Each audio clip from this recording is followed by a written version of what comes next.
हमारे साथ टॉपिक है calculation of ATP in aerobic respiration. इसके साथ साथ हम एरोबिक रिस्पायरेशन भी पढ़ लेंगे और कैलकुलेशन ऑफ एटीपीज भी पढ़ लेंगे। एटीपीज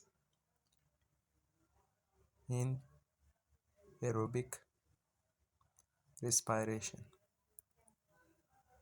एरोबिक रिस्पायरेशन और एटीपीज, कैलकुलेशन ऑफ एटीपीज पढ़ेंगे। एरोबिक रिस्पायरेशन में सबसे पहले स्टेप्स है ग्लाइकोलाइसिस, जिसमें ग्लूकोज मॉलिक्यूल टूट जाता है 2 मॉलिक्यूल्स 3 कार्बन, जिसे पायरोवेट्स कहते हैं, और इस दौरान मुख्तलिफ रिएक्शंस होती है, जिसे इनमें से पहला स्टेप है कि हम ग्लूकोज मॉलिक्यूल पर एक एटीपी खर्च करके ग्लूकोज मॉलिक्यूल को एनर्जेटाइज करेंगे, यानी ग्लूकोज 6 फॉस्फेट बना लेंगे। अब ग्लूकोज 6 फॉस्फेट पर होगा क्या कि एक आइसोमरेज एंजाइम इस पर काम कर लेगा और ग्लूकोज का आइसोमर यानी फ्रक्टोज 6 फॉस्फेट बना लेगा। इस पर एक आइसोमरेज एंजाइम काम कर लेगा।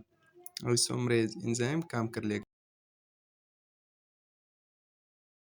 अब इस फ्रक्टोज को हम एनर्जी दे करके एनर्जेटाइज करेंगे, यानी फ्रक्टोज 1,6 बाई फॉस्फेट बना लेंगे। एटीपी फिर आकर के एडीपी में तब्दील हो जाएगी। अब यहाँ पे फ्रक्टोज 1,6 फॉस्फेट स्प्लिट हो जाएगा, यानी फ्रक्टोज 1,6 बाई फॉस्फेट स्प्लिट हो जाएगा 2-3 कार्बन कंपाउंड्स में से, यानी 2-3 कार्बन शुगर्स भी इसे कह सकते हैं। नंबर 1 हम इसे नाम देंगे ग्लाइसर एल्डिहाइड, एल्डिहाइड 3 फॉस्फेट, यानी 1 फॉस्फेट उसके कार्बन नंबर 3 पर है, जबकि दूसरे को हम नाम देंगे dihydroxy acetone 3 phosphate, dihydroxy acetone 3 phosphate और ग्लाइसरल्डिहाइड 3 फॉस्फेट। ये दोनों आपस के एक आइसोमर्स है और इंटर कन्वर्टेबल है, यानी ये आइसोमर्स है एक दूसरे के और ये आपस में इंटर कन्वर्ट भी हो सकते हैं। अब होगा क्या कि इस ग्लाइसरल्डिहाइड 3 फॉस्फेट को ग्लाइसरल्डिहाइड 3 फॉस्फेट को ग्लाइसरल्डिहाइड 3 फॉस्फेट को हम देंगे एक इनऑर्गेनिक फॉस्फेट, इनऑर्गेनिक फॉस्फेट दे करके इसे हाइड्रो ऑक्सीडाइज करेंगे और इससे एक कंपाउंड बनेगा जिसे हम नाम देंगे ग्लाइसरेट 1,3 बाईफॉस्फेट, यानी हमें इसको एक इनऑर्गेनिक फॉस्फेट भी दिया, इसमें एक इनऑर्गेनिक फॉस्फेट ऐड हुआ जिससे ये 1 ग्लाइसरल्डिहाइड 1,3 बाईफॉस्फेट बना। और उस साइड पर भी जो कि ये एक दूसरे के आइसोमर्स हैं, तो इस वजह से हम इसे एक जैसे ही कंपाउंड्स बना दिए और यहाँ पे NAD आकर के इसे ऑक्सीडाइज करके NADH बना लेगा। यहाँ पे कंपाउंड बना ग्लाइसरेट 1,3 बाईफॉस्फेट। अब इससे होगा क्या कि ग्लाइसरेट 1,3 बाईफॉस्फेट कन्वर्ट होगा ग्लाइसरेट 3 फॉस्फेट में, यानी इससे होगा क्या कि एक ADP एडेनोसिन डाईफॉस्फेट आकर के एडेनोसिन ट्राईफॉस्फेट ATP बन जाएगी। यहाँ पर एक ADP आकर के ATP बन जाएगी in the form of energy, जो कि एनर्जी की यूनिट है। 2 ATPs हमारे पास यहाँ पर बन चुकी हैं। अब ये ग्लाइसरेट 3 फॉस्फेट होगा क्या कि ये जो फॉस्फेट कार्बन नंबर 3 पर है ये कार्बन नंबर 2 पर आ जाएगा और ग्लाइसरेट 2 फॉस्फेट यहाँ पर बन जाएगा। ग्लाइसरेट 2 फॉस्फेट एक कंपाउंड है जिस पर फॉस्फेट कार्बन नंबर 2 पर मौजूद है। अब ये ग्लाइसरेट 2 फॉस्फेट यहाँ पे एक एंजाइम काम करेगा, इस फॉस्फेट को कार्बन नंबर 2 पर लाएगा। अब यहाँ पे ग्लाइसरेट 2 फॉस्फेट एक फास्फोइनोल पायरोवेट में तब्दील हो जाएगा। फास्फोइनोल पायरोवेट में तब्दील होगा कैसे? इससे हम H2O निकालेंगे, यानी पानी जब डिहाइड्रेशन कर लेंगे इसका, तो इससे फास्फोइनोल पायरोवेट बन जाएगा। फास्फोइनोल पायरोवेट से फिर एट लास्ट हमारे पास पायरोवेट बन जाएंगे।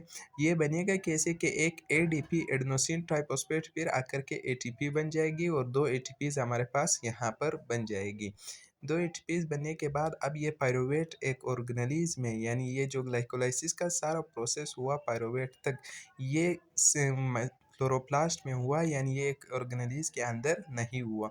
अब सेल का एक ऑर्गेनेली है जिसकी डबल बॉन्डेड ऑर्गेनेली है जिसे हम नाम देते हैं माइटोकॉन्ड्रिया, जिसे हम नाम देते हैं माइटोकॉन्ड्रिया।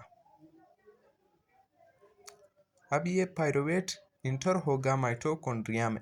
माइटोकॉन्ड्रिया में ये पायरोवेट ऐसे अंदर नहीं जा सकता, इसके लिए एनर्जी देने की ज़रूरत पड़ती है, यानी पायरोवेट को माइटोकॉन्ड्रिया के अंदर ले जाने के लिए एनर्जी देनी पड़ती है। ये जो फार्मूला मैंने लिखा C double bond O C H O H और सी डबल बॉन्ड ओ और CH3 ये पायरुवेट है। यहाँ पे हमने ATP इसको देख करके ADP में तब्दील कर दी और ये पायरुवेट माइटोकॉन्ड्रिया के अंदर आया। अब यहाँ पर होगा क्या कि डीकार्बोजाइलेशन होगी, यानी कार्बन डाइऑक्साइड रिमूव हो जाएगा। डीकार्बोजाइलेशन यानी रिमूवल ऑफ कार्बन डाइऑक्साइड, और इससे बच जाएगा क्या कि सी डबल बॉन्ड OH और CH3 ये कंपाउंड बच जाएगा। अब यहाँ पे होगा क्या, इसका ऑक्सीडेशन यानी NAD आकर के इसे NADH बना लेगी और इसे ऑक्सीडाइज करेगी, ऑक्सीडेशन इसकी होगी और एक लास्ट में एक हमारे पास कंपाउंड बन जाएगा जिसे हम एसिटाइल के नाम देते हैं, carbon C double bond O CH3। इस प्रोसेस को हम नाम देते हैं ऑक्सीडेशन ऑफ पायरुवेट और ये एक ग्लूकोज मॉलिक्यूल के लिए 2 बार होगा माइटोकॉन्ड्रिया के अंदर। अब होगा क्या कि ये एसिटाइल हमारे पास एक साइकिल करेगा जिसे हम नाम देते हैं Krebs cycle. Krebs cycle Krebs cycle में होगा क्या कि जो एसिटाइल हमारे पास माइटोकॉन्ड्रिया में बना था वो एक कोएंजाइम के साथ कोएंजाइम ए के साथ रिएक्शन करके एसिटाइल को ए बना लेगा और यहाँ पे एक 4 कार्बन कंपाउंड ऑक्सिलो एसीटेट मौजूद होगा और एसिटाइल 2 कार्बन कंपाउंड और ए दोनों मिल करके एक कंपाउंड बनाएंगे जिसे सिट्रेट का नाम देंगे या सिट्रिक एसिड, जो कि 6 कार्बन कंपाउंड होगा। सिट्रिक एसिड पर एक आइसोमरेज एंजाइम काम करेगा और इसे आइसोसिट्रेट में तब्दील कर लेगा। आइसोसिट्रेट में तब्दील होने के बाद इससे अल्फा कीटोग्लूटारेट बन जाएगा। अल्फा कीटोग्लूटारेट बनेगा कैसे कि इससे कार्बन डाइऑक्साइड रिलीज होगा और ये ऑक्सीडाइज होकर के NAD को NADH बना लेगा। अब अल्फा कीटोग्लूटारेट एक और कंपाउंड है 5 कार्बन कंपाउंड जो कि सक्सिनाइल कोएंजाइम ए में तब्दील होगा कैसे कि इससे कार्बन डाइऑक्साइड और NAD को NADH में तब्दील कर लेगा यानी ऑक्सीडाइज कर लेगा। सक्सिनाइल कोएंजाइम से एक एनर्जी निकलेगी जो कि गुआनोसिन ट्राइफॉस्फेट यानी GTP के फॉर्म में निकल जाएगी और यहाँ पे जो कोएंजाइम था कोएंजाइम ए, वो कोएंजाइम ए सक्सिनाइल से अलग हो करके वापस ऊपर जाएगा और एक दूसरे एसिटाइल के साथ रिएक्शन कर लेगा। अब ये सक्सिनाइल जब कि 4 कार्बन कंपाउंड था सक्सिनेट बन जाएगा और ये भी 4 कार्बन कंपाउंड ई है, लेकिन इससे सिर्फ कोएंजाइम निकल गया और एनर्जी निकल गया। सक्सिनेट से फिर फ्यूमरेट एक कंपाउंड बनेगा, इससे FAD आकर के FADH2 जब निकल लेगी तो इससे एक कंपाउंड बनेगा जिसे हम फ्यूमरेट का नाम देंगे। अब ये फ्यूमरेट होगा क्या कि फ्यूमरेट से मेलेट एक कंपाउंड बनेगा। अब ये मेलेट बनेगा कैसे, इसमें हम H2O ऐड करेंगे। H2O यानी हाइड्रेशन इसका कर लेंगे तो इससे मेलेट बन जाएगा। मेलेट को फिर हम ऑक्सीडाइज करके NAD से NADH बना लेंगे और इससे ऑक्सिलो एसीटेट बन जाएगी। अब यहाँ पे हमारे पास 3 NADH बन गए हैं और एक FADH2 बन गया है जो कि इलेक्ट्रॉन ट्रांसपोर्ट चेन में ATPs बनाएंगे। अब ग्लाइकोलाइसिस में हम ATPs की कैलकुलेशन करते हैं। ATPs जो हमारे पास बने थे वो टोटल 4 ATPs थे। ATPs जो कंज्यूम हुए ग्लाइकोलाइसिस में 2 थे।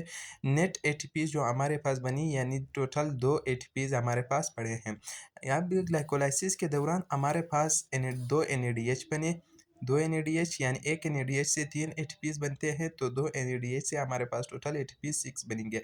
अब टोटल ग्लाइकोलाइसिस के दौरान कितने ATPs बने, 2 जमा 6 इज इक्वल टू 8 ATPs, यानी हमारे पास ग्लाइकोलाइसिस के दौरान हमारे पास जो ATPs बने वो 8 ATPs बने हमारे पास। अब दूसरा हमारे पास ऑक्सीडेशन ऑफ पायरुवेट में कितने ATPs बने। ऑक्सीडेशन ऑफ पायरुवेट में हमारे पास एक NADH बनता था जो कि एक ग्लूकोज मॉलिक्यूल के लिए 2 दफ़ा होना चाहिए तो 2 NADH मॉलिक्यूल बने। एक NADH से 3 ATPs तो 2 NADH से हमारे पास 6 ATPs निकलेंगे। तो हम यहाँ पे लिख लेंगे कि ऑक्सीडेशन ऑफ पायरुवेट के लिए 6 ATPs हमारे पास आते हैं। अब क्रेब साइकिल में हमारे पास बने थे NADH, 3 NADH बने थे। एक NADH 3 ATPs के बराबर होता है तो 3 NADH हमारे पास 9 ATPs बनाएंगे।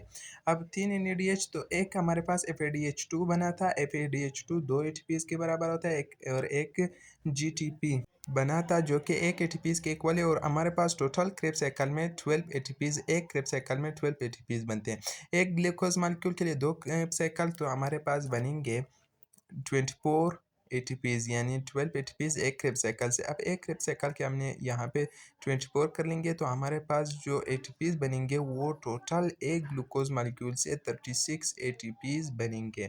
यानी क्रेब साइकिल को 2 दफ़ा करेंगे तो 36 एटीपीज़ बन जाएगी। ये जो टोटल हिस्सा था ये हमारे पास कैलकुलेशन ऑफ एटीपीज़